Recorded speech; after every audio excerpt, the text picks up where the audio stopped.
A Portland Community College Mathematics telecourse.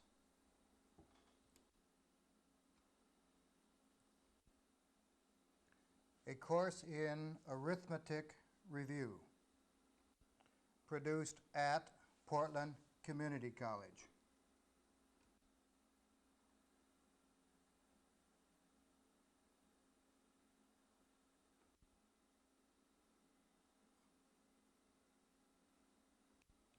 Consider this kind of problem. And without discussing it, this type.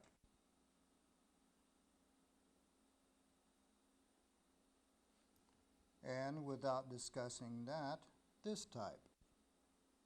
Now, believe it or not, these three types of problems and hundreds of others can all be solved by exactly the same method, as will most of the percentage problems you see in Chapter 6 coming next.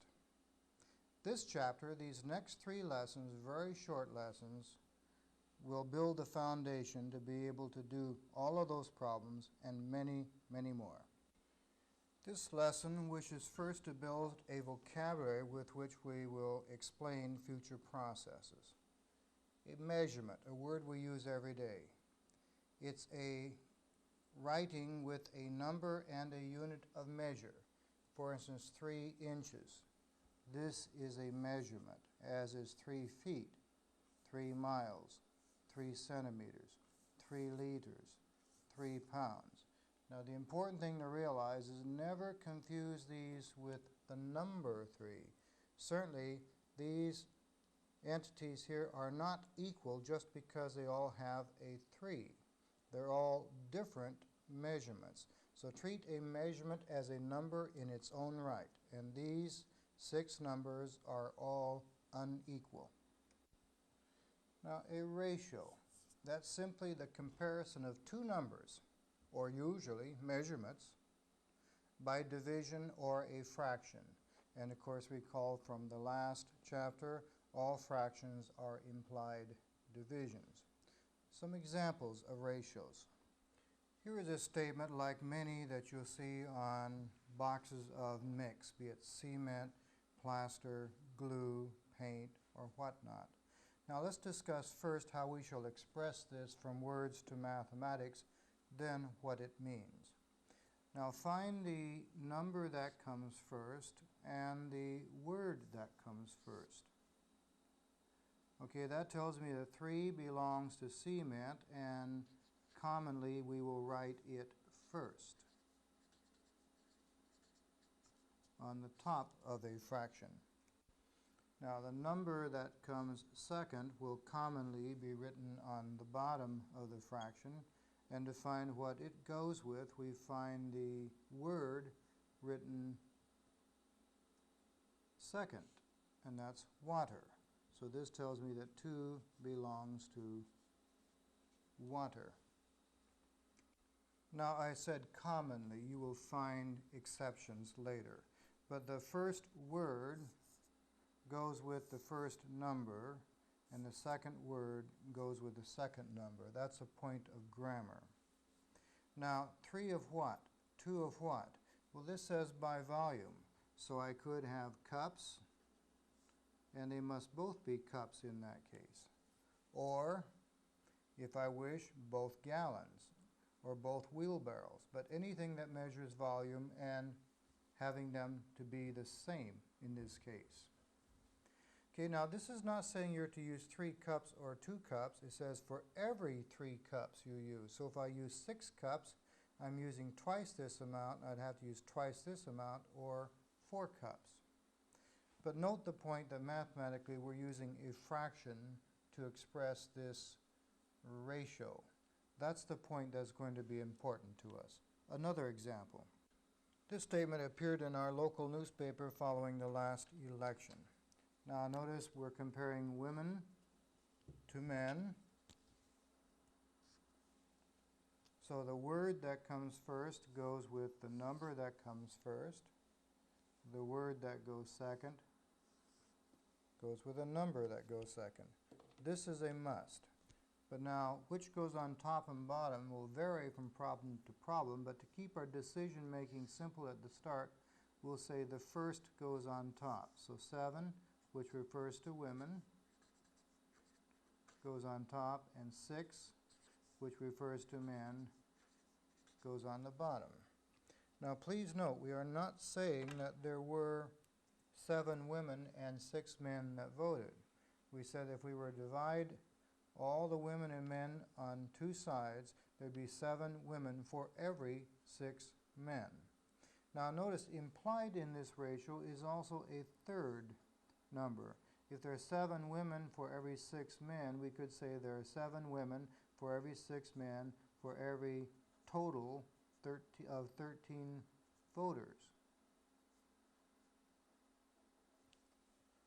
So there's also a total implied in most ratios. Recall that for some future problems.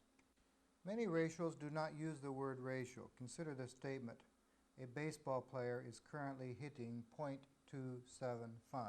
Now that's a decimal. If we were to write it as a fraction, 275 1,000ths, these are the hits, and these are the times at bat. Now note, we are not saying that he is actually up to bat 1,000 times. We're saying if he continues to hit the way he's hitting, he will be hitting in a ratio of 275 times for every 1,000 times that he could have been at bat. So every baseball batting average is a ratio. Now the workhorse definition. Pay particular attention to this one. This will be the meat of this chapter. A proportion is a statement that says that 2 ratios are equal. Here we have 2 fractions and we're claiming they're equal. 2 more fractions and we're claiming they're equal. But now note, these may in fact be true or false.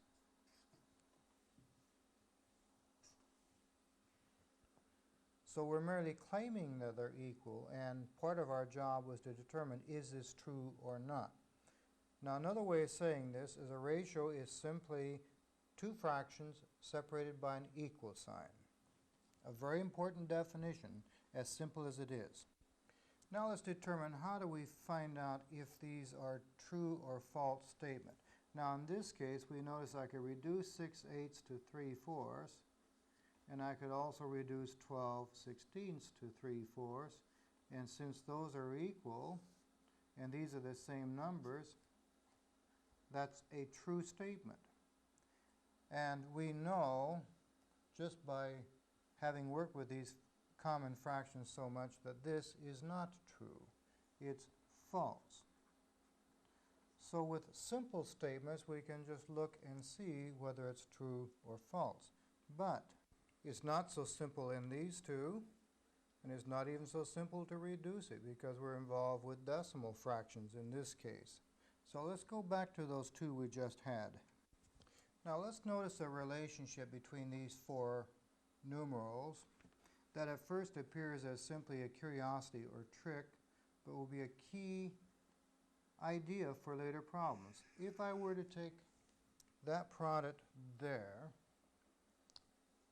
I would find that it's 96, 6 times 16. Then if I were to take the up product, 8 times 12, I would find it's also 96. Notice that they're equal, and this was a true proportion or a true statement.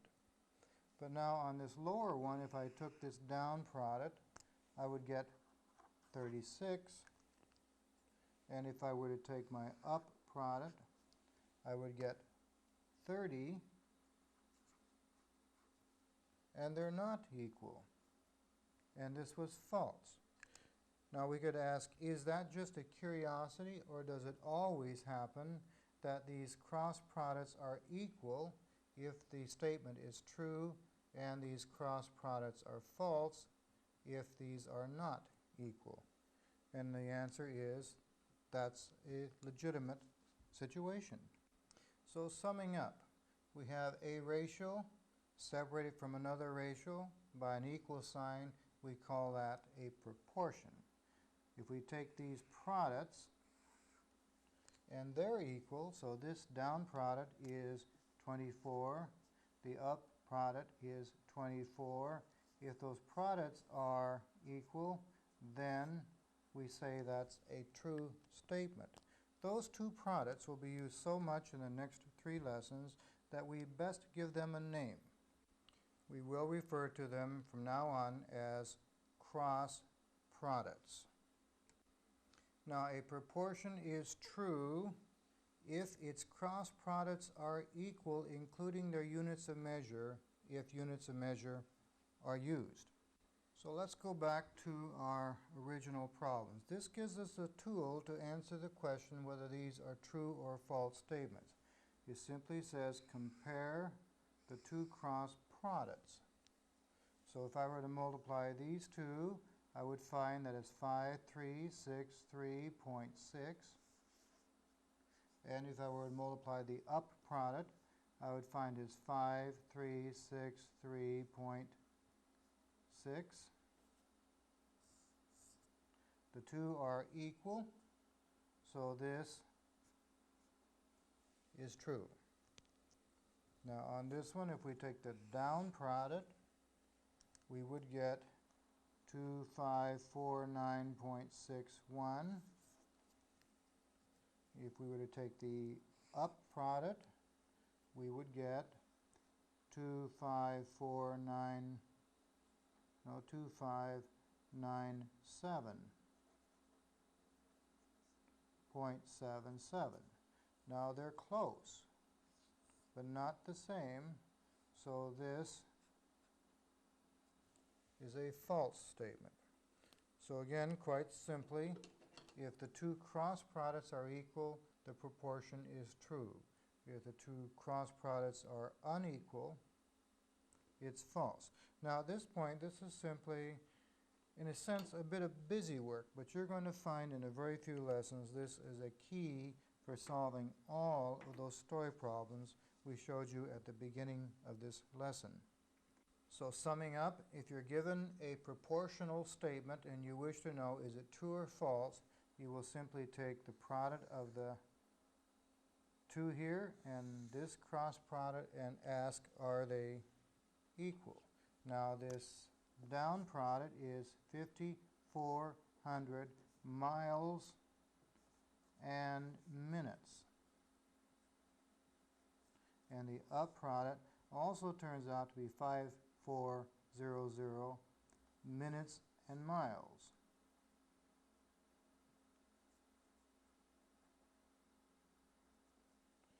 Now this is to note in particular that not only must the number part be equal if you're dealing in units of measure, but the measure units must be the same as well. So 5,400 mile minutes, if you would, and 5,400 mile minutes or minute miles, they are the same, so this is true. So the problems in this lesson is simply to get you used to using this vocabulary. So let's see. Write as a ratio and reduce 2/4 to 3 dimes. But they want us to compare not in quarters and dimes, but in senses. So 2/4 will go on top, but 2/4 in cents is 50 cents. And 3 dimes in cents is 30 cents. And that reduces to 5/3. So in terms of value, if one person had 2/4 and the other person had 3 dimes, this person has 5 amount of money to every 3 amounts of money to the second person. Now this looks like the same request, except now they say to compare in nickels. But we're still comparing value. So 2/4 in nickels is the same thing as 10 nickels. 2 Remember, this fraction bar now means 2 among many other things. 3 dimes in nickels is 6 nickels. If we reduce this, we will again get 5/3. So the point made by this is if you compare the top with the bottom in the same units, no matter what the unit is, you should get the same ratio. If we compare the values in nickels, we get 5/3. If we compare the same amount, but now comparing them in pennies, we still get 5/3. That's because top and bottom units of measure are equal to each other. As long as that is true, no matter what they are, for the same situation, we will always reduce to the same ratio. That's important. However, note here we have the same situation. We wish to compare 2 quarters to 3 dimes, but we want to compare in counts of coins. So in this case, the top has only 2 coins, even though they're worth more, and the bottom has 3 coins. Now in this case, this 2/3 is not the same thing as what we had on the previous two, 5/3. The reason being we are not comparing value now, we're only counting objects. So if you change what you are concerned about, the ratio itself will change. But that stands to reason. If I were comparing these two things here, a box of oatmeal with a box of crackers, first I could compare the volume of the oats to the volume of the crackers, and the ratio should be the same whether I'm measuring the volumes in teaspoons, in ounces, or in pints. But if I was measuring the weight of the oatmeal with the weight of the crackers, this will understandably be different than this because I'm measuring something different. But if I were to measure these two weights in ounces, this would be one thing. If I were to measure these two weights in grams, the ratio would still be the same. So when you're measuring in the same kind of units, the ratios will stay the same. If you change, in this case from weights to volume, the ratio will change. Therefore, always keep at the back of your mind that a ratio is a comparison of two items through the use of a fraction. Now later in a few moments and another tape, I'll show you what will appear to be a contradiction to this, but then we'll point out that it will not be. So a ratio is a comparison of two items, and we'll compare them through the use of a fraction. For instance, consider this statement: a nut mix uses cashews and peanuts in a ratio of 5:1. Now they're comparing cashews,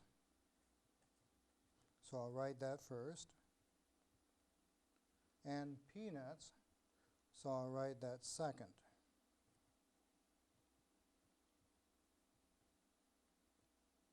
And in this particular case, they say for every 5 by weight I have of cashews, so 5, and it could be ounces, I would have 1 ounce of peanuts. Now note, cashews came first, it went on top, and 5 came first numerically, so it goes on top and refers to cashews.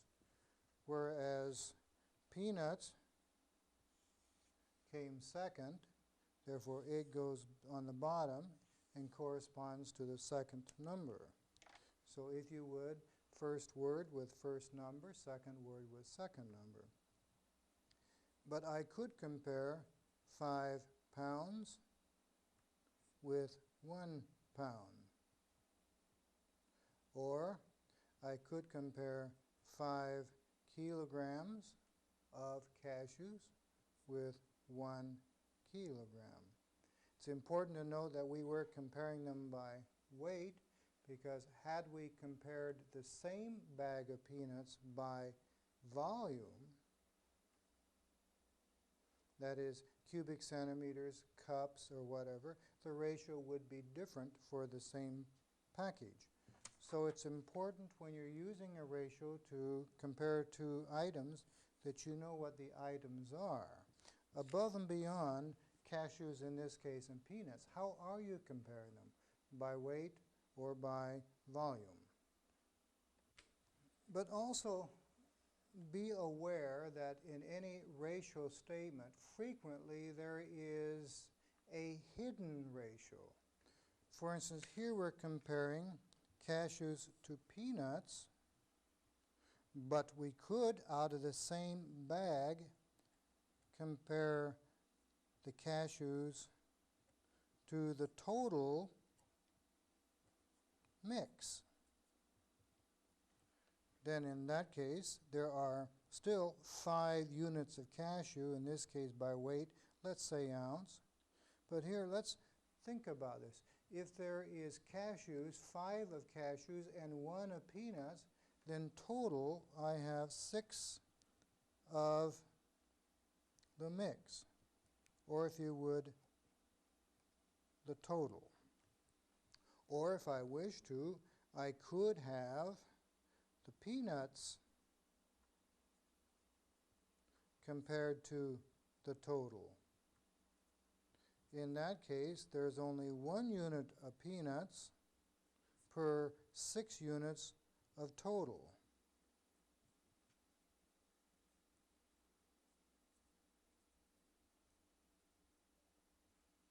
Are you quite clear on that? There'll be quite a few problems in your the next 2 exercises where they will give you 2 parts, but you need to compare one of them with the total.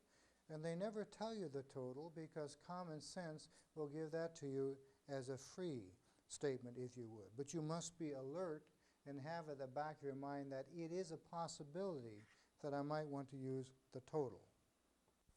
And not only must you be aware of that frequent hidden ratio, sometimes you will encounter what I will here call a multiple ratio or many ratios. For instance, a nut mix doesn't usually just mix 2 kinds of nuts, peanuts and cashews. They will usually have a 3rd or a 4th. So here is a company that claims they have peanuts, 2 cashews, but we find it difficult forming a 3-part fraction. They only has, after all, a numerator and denominator. So what this is really telling me is I have many ratios here. Let me just list a few of them. I might be concerned with the peanuts compared to cashews, and peanuts came first, so the number that came first was 6, and cashews came second, so it corresponds to the number that came in second was 2. And then they must tell me, which they haven't here, am I comparing by volume, or am I comparing by weight, or by some other unit of comparison? In this second ratio, I have peanuts, which is still 6, and pecans was 3rd, so I take the 3rd number. So 6 units of peanuts for every 1 unit of pecan. Or I could have had cashews. Well, cashews was a 2nd word, so the 2nd number was 2 units of measure.